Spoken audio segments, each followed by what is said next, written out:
Às vezes a gente pensa que existe uma perseguição e existe um trabalhar de Deus nesse contexto. É o que a gente vai ver aqui. Então começamos, irmãos, a conspiração de Amã contra os judeus. Conspirar é criar situações, panelinhas, trabalhando os pensamentos para ficar contra alguém ou dar a entender que tem mais requisitos que o outro, que vai ocupar um tal cargo, etc. E isso não existe na igreja, né? Na igreja não existe isso. Pelo menos aqui não, em outras igrejas lá por longe existem os trabalhos, as conspiraçõezinhas, as jogadas políticas de interesse, né?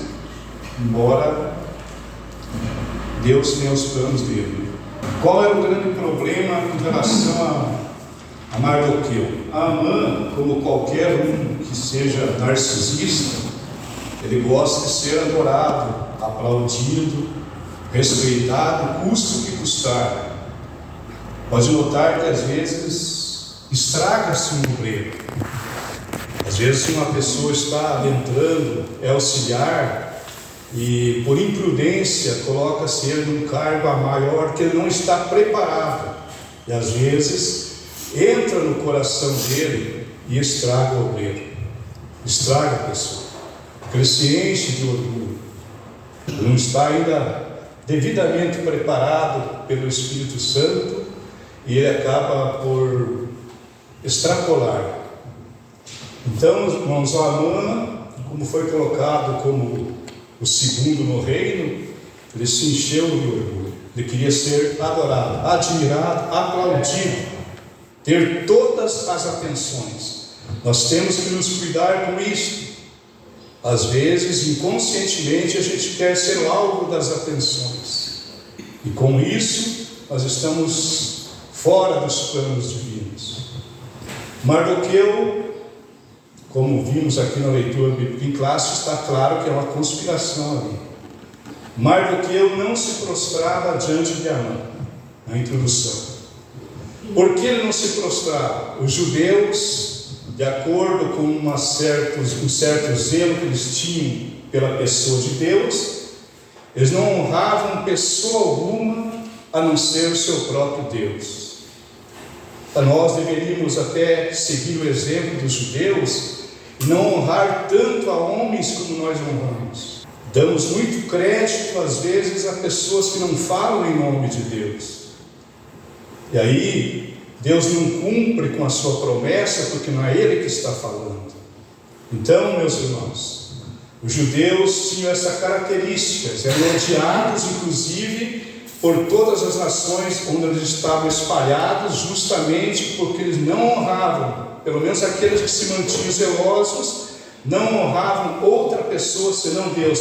Eles não se encurvavam a ninguém, a não ser o Todo-Poderoso Deus.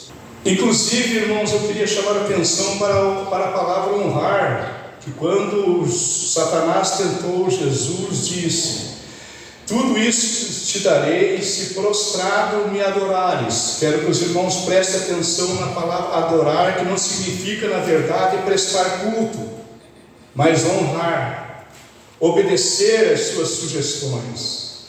Nesse sentido, muitos dos cristãos ainda fazem a vontade de Satanás, porque honram a ele, honram o sistema que ele implantou nessa terra. Como que se honra? Dando devida vazão, obedecendo, seguindo os mesmos preceitos, agindo e atuando, pensando e tendo as suas emoções parecidas com aqueles que estão perdidos no mundo.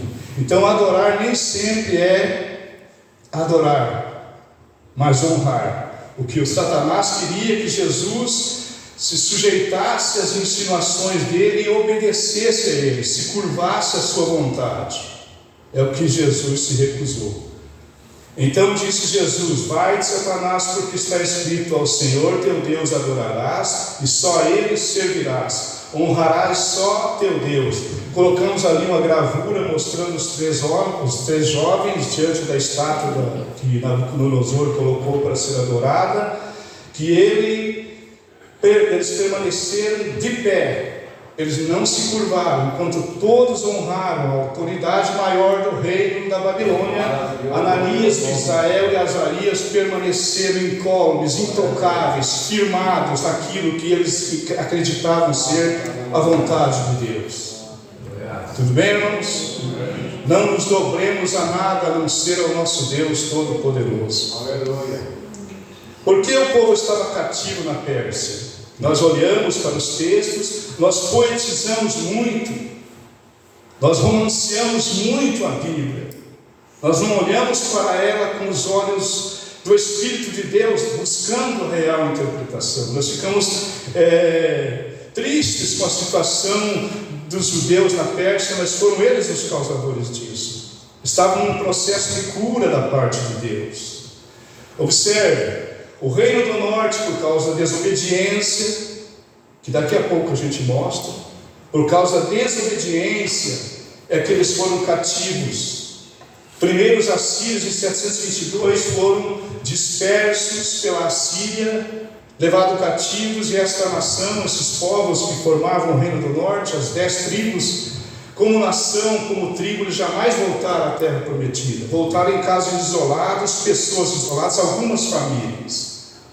E o reino do sul, não seguindo a advertência do Senhor, não vendo pelo exemplo do que tinha acontecido à Síria, cometeram as mesmas atrocidades, quebraram os mesmos mandamentos do Senhor, e Ezequiel mostra que eles foram piores do que seus irmãos do reino do norte. Às vezes, irmãos, nós não entendemos as lições que Deus está nos dando, e continuamos na teimosia, e vamos nos dar mal espiritualmente falando. Não cresce o nosso ministério. O ministério, que quer dizer, não é galgar os degraus da escala eclesiástica. Sucesso para Deus não significa você ser pastor, significa você evoluir no pensamento divino, ser um homem ou mulher cheia do Espírito de Deus, para as ocasiões que Ele carecer de você. Não necessariamente galgar degraus da escala eclesiástica, certo? Concordam comigo? Aos olhos divinos não tem nada a ver ser pastor, ou não ser pastor, ou ser porteiro. Aos olhos divinos as coisas ocorrem de uma maneira diferente. Papai. Então a tribo do sul, chamada Judá, não percebendo a situação dos seus irmãos do norte, cometeram as mesmas atrocidades. Foram deportados para a Babilônia, que depois foi vencida pelos medos persas, que é o caso aqui, o contexto da nossa lição, né? Em 3 levas. A primeira leva foi em 598, 597, que foram levados os nobres, os principais da sociedade. Entre eles estava Daniel, Ananias, Misael e Azarias. Na segunda leva nós encontramos Ezequiel sendo levado também. Então eles foram para lá por quê?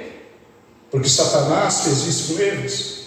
Não, Deus fez isso com eles. Era o único remédio. Às vezes Deus manda uma enfermidade para a gente, é o único remédio para a gente que desobedece, claro, né? Quem seguir os caminhos e os princípios do Senhor estão protegidos. Agora veja as causas por que eles foram exilados, tanto o reino do norte quanto do sul. Eles tinham aparência religiosa. Isso significa, irmãos, olhando para isso aqui, vamos observar que se nós estivermos enquadrados nessas mesmas características, provavelmente, vou dizer provavelmente para dar uma chance para a gente não vai subir no arrebatamento. Eles foram reprovados. O que é reprovação hoje? Pode ver que Deus não castiga as pessoas como antes. Porém, no dia do arrebatamento, tristemente, surpreendentemente, eles perceberão que não foram com o Senhor. Aparência religiosa, apenas a liturgia do culto, não há entrega do coração ao Senhor. E todo o nosso relacionamento com o Senhor, quando estamos enquadrados na aparência religiosa, é só ministérios dentro da igreja. Só somos crentes na hora de vir para o culto. Isso é aparência religiosa. E aqui as pessoas glorificam, exaltam o nome de Jesus, mas lá fora não sei de que maneira se comporta. Isso que Deus injuriou-se com a nação de Israel. Eles acreditavam que oferecer o cordeiro era suficientemente satisfatório para o Senhor. E os profetas demonstram que o que Deus esperava é que eles viessem sim com o cordeiro, mas que viessem com uma postura interior de arrependimento, de fé, de contrição, de desejo de fazer a vontade de Deus. Tá? Então eles acreditaram que, como hoje, trazemos para os dias de hoje, que vir aos cultos, cantar, pregar, ensinar aqui como estou fazendo, satisfaz e agrada ao Senhor. Não consideravam que Deus olha para o coração. Às vezes o pregador prega 40, 50 minutos e não adorou um segundo só. Há muitos profissionais, mas adorar pode ser que a pessoa faça lá no último banco da igreja. Aparência religiosa, prostituição espiritual. O que significava? Não é que eles tinham abandonado definitivamente Jeová. Eles adoravam a Deus e concomitantemente adoravam os deuses estranhos. É a mesma coisa que nós temos que trazer para o dia de hoje, certo, irmãos? Prestamos culto ao Senhor, mas também prestamos honrarias a coisas que desagradam ao Senhor aí fora. Corrupção da classe sacerdotal. Os obreiros eram os mais desviados que havia. E eles, por serem desviados dos princípios do Senhor, é evidente que incentivavam, estimulavam a desobediência e o desvio do povo. Como obreiro, nós temos que estimular as pessoas a serem mais crentes ainda, que sejam mais crentes que nós. Os seus chefes dão sentenças por presentes. Veja a corrupção. Os chefes são os líderes, são os que chegam ao momento de determinar uma sentença ou não. Se acaso eles tinham recebido presentes, eles declaravam a sentença favorável, principalmente aos ricos e poderosos. Eles estavam num processo de castigo de Jeová e achando que ainda não estavam a seguir. A opressão social, quando os ricos, esbanjando as suas prerrogativas, tornavam os pobres mais pobres ainda, sugavam. E a idolatria, que é a causa principal. Deus não aceita idolatria de modo nenhum.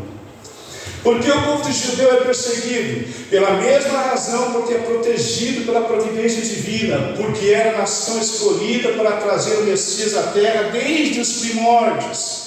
Desde Gênesis capítulo 3 e 15, onde Deus, Satanás, está sabendo que haverá uma inimizade entre a descendência da mulher e Satanás. A descendência da mulher ferirá a cabeça de Satanás, mas Satanás estará sempre inculcando, se incomodando, atrapalhando. Isso é a introdução nossa. No tópico 1, o plano odioso de Amã. Subtópico 1, intrigas e patologias do poder. Patologia é uma palavra que significa doentia. É uma coisa doentia, é mórbida, tem a ver com a pessoa ser politicamente doente. Mardoqueu não honrava Amã, inclinando-se conforme a ordem do rei. Havia uma ordem do rei que todos deveriam se inclinar perante Amã, que era o segundo no reino.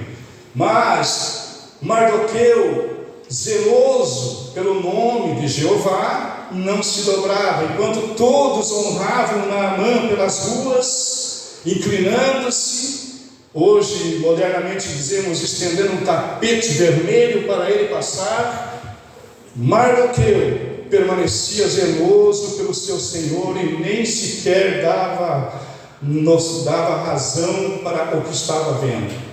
E levaram então ao conhecimento de Amã que tinha um homem ali que não se dobrava, que não se inclinava quando ele passava.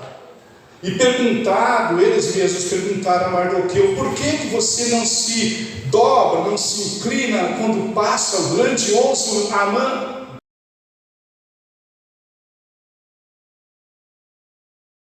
Então, amados irmãos, aqui começa um problema para Mardoqueu e para todos os judeus. Quando nós não nos inclinamos às insinuações do inimigo, de que forma que o inimigo traz essas insinuações? Através dos programas de televisão, através da mídia, através da conduta dos homens aí fora, das mulheres, das pessoas, enfim. Quando nós não dobramos a esses costumes, essas formas de ser, a estes valores que Deus detesta e abomina, nós também atrairemos o ódio de Satanás. Satanás passará a nos odiar. Quando levaram ao conhecimento, Amã se encheu de fúria. Quem é este? Todos se curvam à minha presença, todos me elogiam, e esse miserável judeu pensa o quê?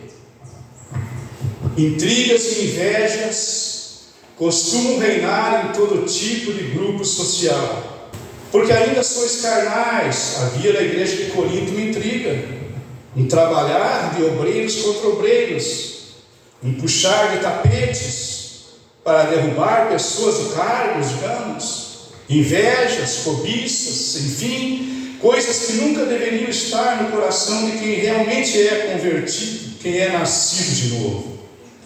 Havia ali então pessoas que estavam disputando cargos dentro da igreja, formando grupinhos que vocês já conhecem a história. E Paulo escreve: porque ainda sois carnais, pois havendo entre vós invejas, contendas e dissensões, não sois porventura carnais, e não andais segundo os homens. Segundo os homens significa as pessoas que não têm Cristo Jesus. Que daqui se tira a doutrina de que existem 3 tipos de pessoas na terra. As pessoas pecadoras são homens naturais, não conhecem Jesus. E tem os crentes carnais que, embora conheçam Jesus, andam nas obras da carne. E tem o homem espiritual que é guiado pelo Espírito de Deus, esse que não se entrega a esses estigmas da carne. Os servos do rei que se inclinavam a Amã denunciam que Mardoqueu é judeu. Motivo: inveja e intriga. Por quê? Porque eles são menores do que esse judeu. Quem é você, judeu? Você é melhor que nós por não se inclinar? Considerando uma afronta, Amã, furioso, resolveu destruir todo o povo judeu. Esther 3, 4 a 6. Mardoqueu personifica todo o povo judeu. Já que ele não se inclina, é porque esse povo também não se inclina. Então vamos fazer uma intriga. Ó rei, tem no meio do seu reino um povo que não se inclina. Ele é um povo perigoso. É um povo que, quem sabe, como lá no Egito, quem sabe eles cresçam em número e tomem conta da nossa nação. Amã demonstra uma personalidade doentia. Está tudo bem aí, minhas irmãs? Tudo bem, irmãos? Ainda nos toca com intrigas e patologias do poder. O líder precisa ter serenidade.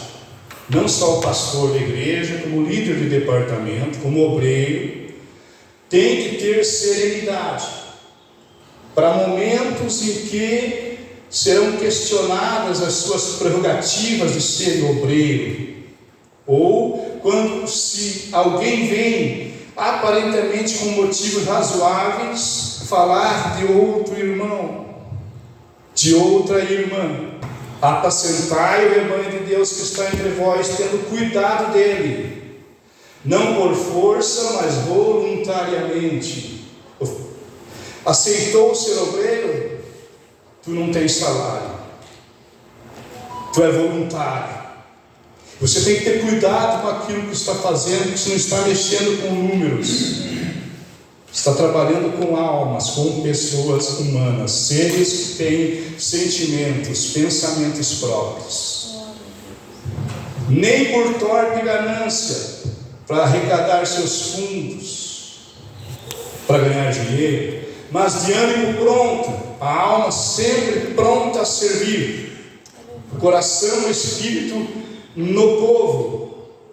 Põe os teus olhos sobre o gado.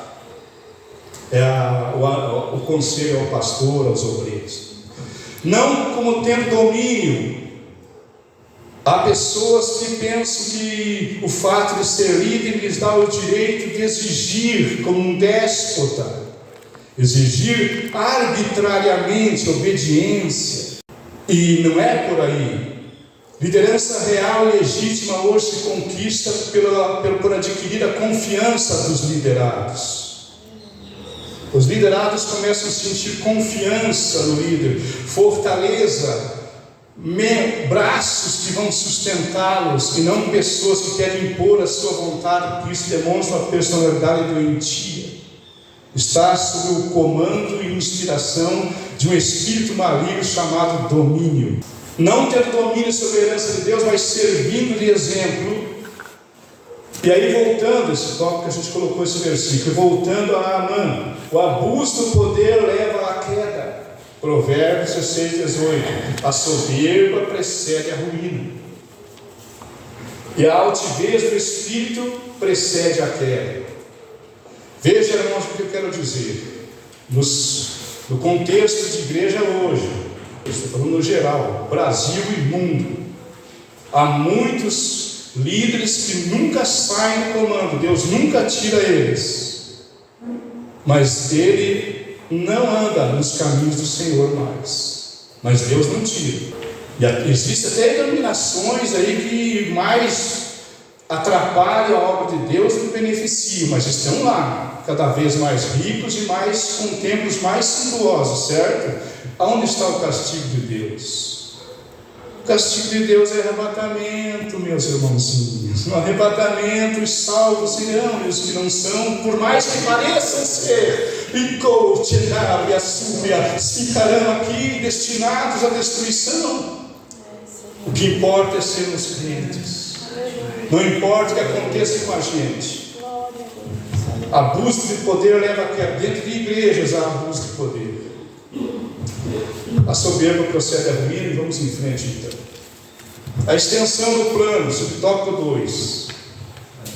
Esse plano de exterminar os judeus se estenderia a que cidade? Só Suzano, onde eles estavam? Não. Todo o reino sob o governo e império de Assuero, que significava toda aquela região em amarelo mais forte. Somavam-se, como diz a lição, 4.000 quilômetros de extensão. Daqui a Bahia, mais para longe da Bahia ainda. Todo esse mundo aqui era liderado pelo Império Persa. E em todas essas nações, é claro que vocês sabem que os judeus se espalharam pelo mundo todo. Em todos esses lugares da Igreja de Deus, eles deveriam ser exterminados. Então, com esse mapa, eu resumo o subtópico 2. Subtópico 3, astúcia e oportunismo. A astúcia de Amã. Havia um povo, então, que não cumpria as leis do rei. Guarde contigo. Quando nós não cedemos aos costumes, aos valores do mundo, Satanás nos odeia. Se Satanás é dito por alguém, se Satanás não está se incomodando com você, é porque você não está incomodando Satanás. Está fazendo a vontade dele. Certo? Quando nós somos realmente crentes, Satanás tem ódio da gente. Como não consegue nos atingir, procura atingir membros da nossa família. Então nunca desanime. Nunca desanime, pois conquistarás aqueles que o inimigo iludiu, com a tua conduta, a tua forma de ser, o teu zelo pelas coisas de Deus. Glorificado é o Deus. Não convém deixá-los ficar, disse Amã ao rei. Não convém que esse povo fique no meio de nós. Eu digo uma coisa, irmão, se alguém se levantar nessa igreja, cheio do Espírito de Deus, e ir pregar o verdadeiro Evangelho por essas casas aqui do lado, a própria igreja, membros da igreja se levantarão. Bendito seja Deus. Com toda a certeza. Agora, se nós vamos levar o Evangelho fácil, o Evangelho social, o Evangelho ecumênico, nem Satanás não se importa, ele até te empurra e te ajuda. Mas saia a pregar o Evangelho de verdade. Se o rei concordasse que se matasse os judeus, Amã faria uma contribuição aos tesouros do rei de 10.000 talentos de prata. Pensa onde chega a cobiça e o orgulho e a opulência humana. Pelo fato de não ser admirado, levanta-se contra tudo e contra todos, e é capaz de dar uma oferta ao pastor para mandar esse homem embora desse lugar. É em outras igrejas por aí, aqui não é. Ou não ocorre isso no Hilton? Querem calar a nossa voz muitas vezes. Querem calar a tua voz. A tua postura, mulher, está incomodando Satanás. E ele é capaz de dar aos cofres do rei 10.000 talentos de prata, que calculando hoje, equivalaria hoje a 340 toneladas de prata, que seriam convertidos em 18 milhões de dólares. Você acha que o rei ia fazer alguma coisa? Nem questionou. Nem quis saber que povo era esse. Mas Amã, quem é esse povo? Não. A cobiça entrou no seu coração. É muito dinheiro. Não há nem o que questionar. Amã, pode eliminar esse povo. Entende? É assim que funciona. Conforme Heródoto escreveu a história, o historiador, o pai da história, ele disse que esta oferta, eu chamo de oferta, essa oferta de Amã equivalia a 2/3 da renda anual do império. Imagina, tá? Onde chega a astúcia. Em que sentido a astúcia? Ao oferecer esse valor, ele sabia que o rei nem questionaria. Assuero nem perguntou de que povo se tratava. A oferta era irrecusável. Assuero foi facilmente manipulável. Assuero dá o seu anel de autoridade. Dar o seu anel significa dar autoridade para esse homem. E este tratou então de executar o seu plano. Dotado do anel do rei, a sua palavra era a lei. Agora, para alegrar o nosso coração, se nós somos convertidos, lembra-se quando o jovem pródigo voltou para casa?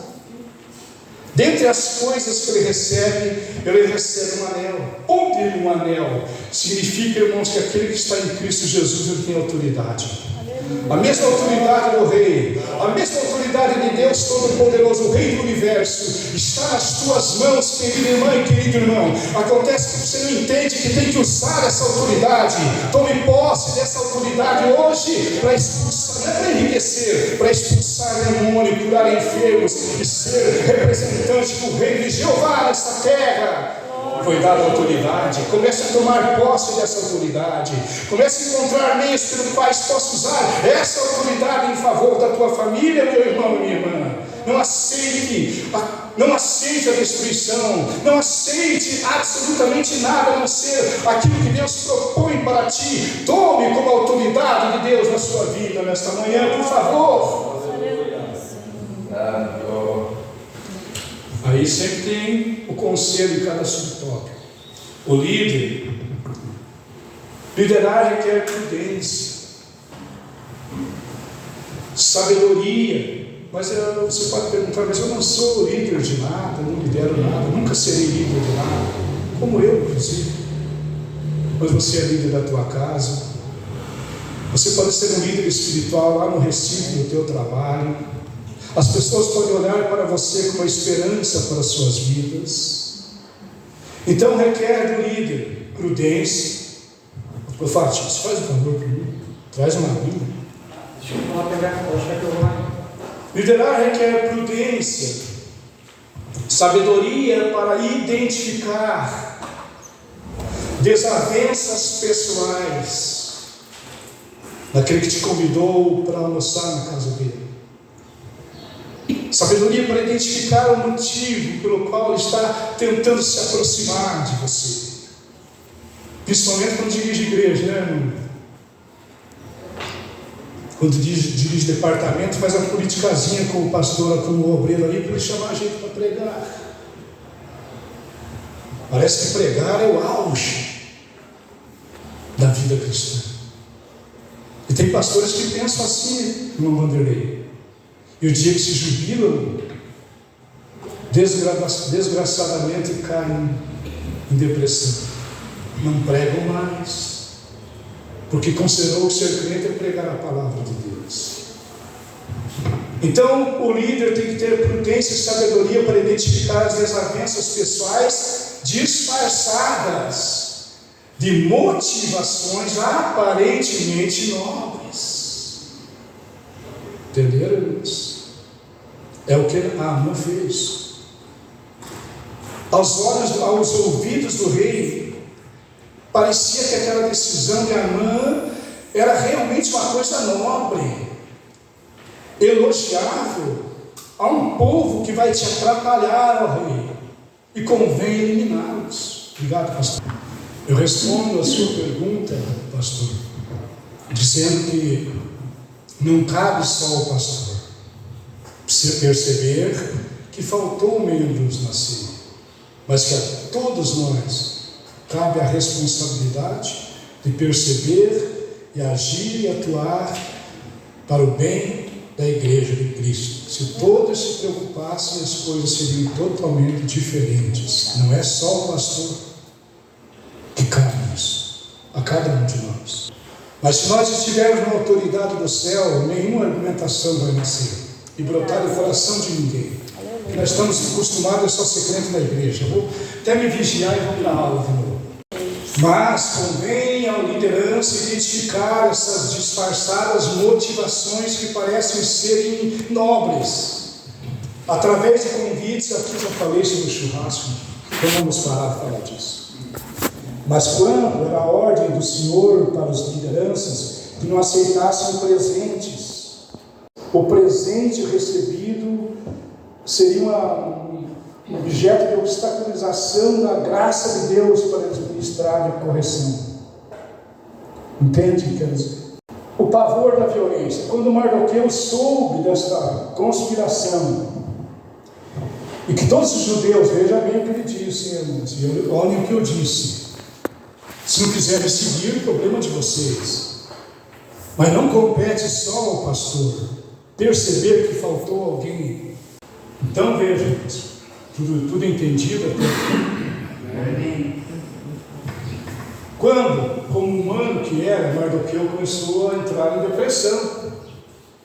A ordem era destruir e matar todos os judeus, incluindo velhas, crianças e mulheres. É para exterminar de vez por todas, que não nascesse jamais um judeu na terra. Estamos no tópico 2 e no tópico 1. Todos os seus bens deveriam ser saqueados no mesmo dia. Está em foco aqui o ódio racial e a consequente violência contra um povo chamado genocídio. Genocídio é um termo criado após 1944, evidentemente porque Hitler, através do Holocausto, eliminou milhões de judeus da face da terra. Então esse termo genocídio é um termo que só nasceu após 1944. E é um ódio racial, étnico ou religioso. E daí a gente colocou ali que também tem opção religiosa ou ideológica. Nós ficarmos contra alguém que pensa diferente da gente, a ponto de mexer com nossos neurônios, é uma forma de matar. Bebida, confusão, eles vão festejar a eliminação dos judeus da terra. A ordem expedida e enviada pelo eficiente correio persa aqui de Suzã a Sardes, uma distância mais ou menos de 1.800 quilômetros, era a extensão da ordem do rei a todas as regiões sob seu império. Então milhões e milhões de judeus seriam mortos, todos. E o que aconteceria se eles fossem eliminados?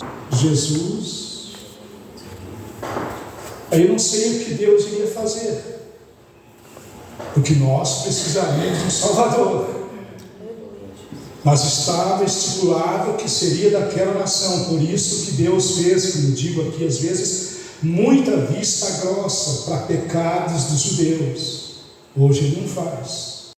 Cartas enviadas cartas enviadas, Amã e Assuero puseram-se a beber.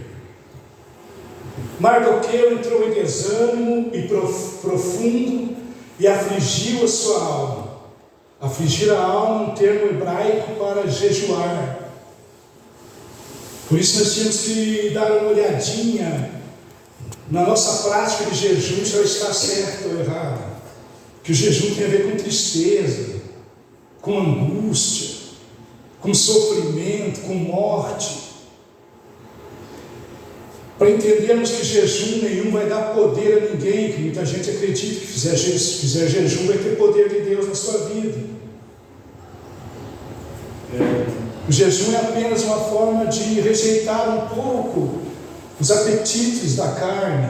Há apenas e somente isso. Não gera poder, não gera maior comunhão com Deus. Facilita a oração, sim. E também não é nada que agrade a Deus se não for de um coração completamente contrito.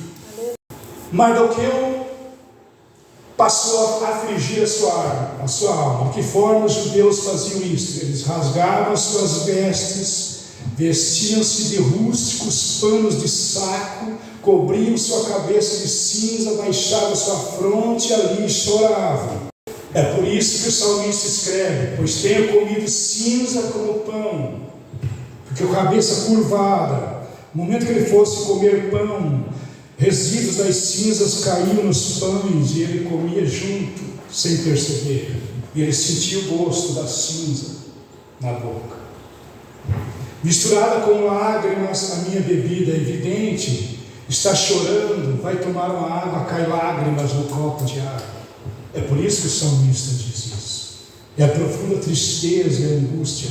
E era a forma hebraica de chamar a atenção de Deus. Como que nós chamamos a atenção de Deus hoje? Com os joelhos dobrados, em lágrimas e lamentos perante o Senhor, pedindo a graça, a misericórdia do Senhor. Orações formuladas assim a nível quase profissional não mexem com Deus. Quando a oração vem condimentada pela contrição da alma, e que de preferência haja lágrimas. Quando você for orar por mim, meu irmão, por favor, tenha lágrimas. Tenha lágrimas. Era uma postura imitada e essa postura de Mardoqueu foi imitada por todos os judeus das províncias. O clamor era grande. Só Deus pode frear a maldade humana. Ilustração: eu ministrava numa igreja e na hora do apelo as pessoas vieram à frente e eu me dirigi a uma mulher para orar por ela, e o Senhor me tomou em profecia, e as palavras mais ou menos, que a gente não lembra todas as palavras, é claro, né? Mas a questão da irmã é que há 10 anos ela havia entrado na frente de Deus e entregado a profecia que era mais dela do que de Deus, e que Deus estava lembrando a ela que Deus já havia perdoado a ela há muito tempo atrás, mas ela estava reprimida, não se deixava usar por Deus, e que nessa profecia ficou claro também que a igreja nunca perdoou a irmã. E dizemos que todos somos crentes, mas pensamos que só porque um irmão ou irmã errou na sua profecia, nada mais de Deus pode vir dele. Fique essa mensagem. Nós dizemos que somos igreja de Cristo, mas nós não perdoamos. Se alguém pregar uma mensagem ardida em cima desse púlpito, é capaz de dizermos que este homem, esta mulher não é usado por Deus, só aquele que traz profecias boas, sim ou não? Agradáveis.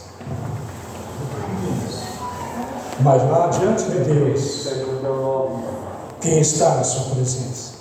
Que as nossos critérios de avaliação, irmãos, se estiverem em desacordo com os de Deus, estamos todos desaprovados. Acho que tem que parar, porque eu acho que eu posso ir sem 5 para as 10. Diante das circunstâncias, havia entre os judeus grande luto, com jejum e choro, e lamentação, e muitos estavam deitados em pano de saco e cinza, total desolação. Lembremos-nos de por que eles estavam ali. Aparência religiosa. Eles estavam num processo de Deus. Aparência religiosa. Deus detesta. Prostituição espiritual, corrupção da classe sacerdotal, opressão social e idolatria. É interessante notar, irmão, que enquanto 50 mil judeus corajosos neste contexto foram para Jerusalém, liderados por Zorobabel, para reedificar o templo do Senhor que estava em ruínas, muitos se estabeleceram por todo o Império Persa, menosprezando a reconstrução do templo. É como se fosse assim, irmão, nós estamos pouco interessados na obra de Deus, nós estamos interessados que Deus seja sempre aquele que vai nos abençoar. Que importa aquele que faltou na ceia? Problema dele. Inclusive muitos dos que retornaram com Zorobabel preferiram investir em suas próprias casas do que edificarem a casa do Senhor. Ageu diz: olhaste para muitos e eis que receberam pouco. E aquilo que trouxestes para a casa do Senhor eu assoprei. Por quê? Diz o Senhor dos Exércitos: por causa da minha casa que está deserta, e cada um de vós só se preocupa com a sua própria casa. A obra de Deus não interessa, o que interessa é o meu ministério. As famílias dos outros não interessam, o que interessa é a minha família. Crise e clamor. Por que muitas vezes precisamos experimentar crises para buscar a Deus de todo o coração? Buscar o Senhor enquanto se pode achar, invocar enquanto está perto. Daniel tinha oração contínua. Isso que o comentarista quer dizer aqui, irmãos, que nós, a igreja, precisa estar orando. Cada um de nós precisa orar e buscar a face de Deus, não só no templo como em casa. Você tem que ter um altar de oração na sua casa. Daniel orava 3 vezes por dia, como antes costumava fazer. Já passaram vários reis e ele continuava mesmo. Não mudava em nada. Crise e clamor. Somente com a vida de oração constante em casa e no templo podemos vencer o mal. Orar sem cessar. Mas o que é orar, irmãos? 3 crianças orando. Um quer um videogame, outro pede ao Senhor um tablet e outro quer apenas um ovo frito. O que é orar ao Senhor? É expor nossos interesses apenas. Santo Deus. As faces do antissemitismo. Antissemitismo vem da palavra, do termo sem, que significa o filho de Noé, que deu origem à palavra semita, dando a entender todos os judeus. E essa hostilidade sistemática contra os judeus, que é o antissemitismo, ela ocorre no nível religioso, nacionalista e racional. Aqui eu vou ter que correr rápido. Houve a Inquisição, um movimento religioso católico, que o objetivo era erradicar as práticas, movimentos e ideologias que eram consideradas para eles heréticas. Ou seja, tudo que não condizesse com o pensamento católico era heresia. No sentido dos judeus, chamaram de heresia judaica, por não aderirem ao catolicismo e por questões econômicas e políticas.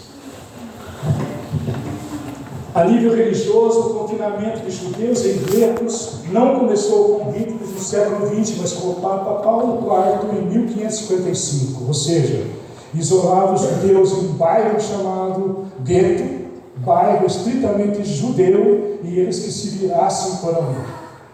Não era para se misturar com a sociedade. O aspecto nacionalista do antissemitismo tem como exemplo chamados pogroms na Ucrânia e Rússia. Violentos ataques físicos e indiscriminados foram cometidos contra os judeus. Por quê? Porque eles trouxeram o cristianismo à terra. A origem do cristianismo vem dos judeus. Por isso são odiados.